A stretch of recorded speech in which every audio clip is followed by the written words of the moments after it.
Hi there, my name is Bryson Jack. I just wanted to show a quick tip on reducing geometry, and I just was working on reducing something, and I thought I would just share one of my favorite techniques with people because I haven't done a tutorial in a while. Anyway, so when you have a piece of geometry that maybe I got a model from Blend Swap just so that I could do some texturing, and I just needed something to real quick to put some textures on. Anyway, so I'm reducing some bad geometry. The reason why it's bad is because once there's something that's dense, and this is actually a knob on a door, it's not necessary because you can reduce it, and then you can just use subdivision surfaces to give it more, resolution if needed. And so that's generally the best way to do it. That way you can also use models for either games or for photographic rendering. Anyway, so on to the point. So when you're trying to reduce something like this, there's a really fast way that you can do it in Blender. And what you do is you hold down Control and Alt, and then you right mouse button click.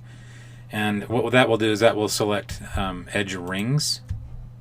Okay, because Alt right mouse button is an edge loop. So you want to select an edge ring. Now, when you select an edge ring, what you're going to be doing is you're actually going to be removing the loops running this direction, okay? And so if I wanted to do it differently, this way, then I would select that. So that's the only, the tricky part is just trying to figure out what you're doing. So anyway, once you select your edge rings, then what you're going to do is you're going to go to Select, Checker Deselect, and now it's going to select every other one, okay? And in this case, it's great. Don't need to do anything. Then just go to Select, and then you say Edge Loops, and now it's selecting your entire edge loop, okay? And then finally, you just hit X, and you delete your edge loops, and you've just reduced that geometry. Now, I can also do it the other direction,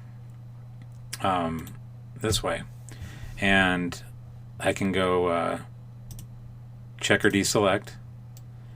And what you want to be, by the way, I apologize, I'm using a different interface because I have two different interfaces for my Blender with V-Ray additions versus my regular Blender. So some of these highlights and stuff are a little different than they normally would be. But anyway, the point is that you want to make sure that if there was something else selected, like right here, that you remove those. You can also hit F6 or go to your tool shelf in the operators panel on the bottom, and you can also use your offset. And so if there's something that was like on the edge and that wasn't how you wanted it, then you could just hit your offset and move it. So anyway, same thing, select edge loop, and then just hit X, and then you just remove the edge loops, okay? And you can just keep on doing that for any, so like right here, see I don't want this, obviously I can just deselect that, but I just wanted to show you that if you, well, it doesn't matter. Anyway, let's see,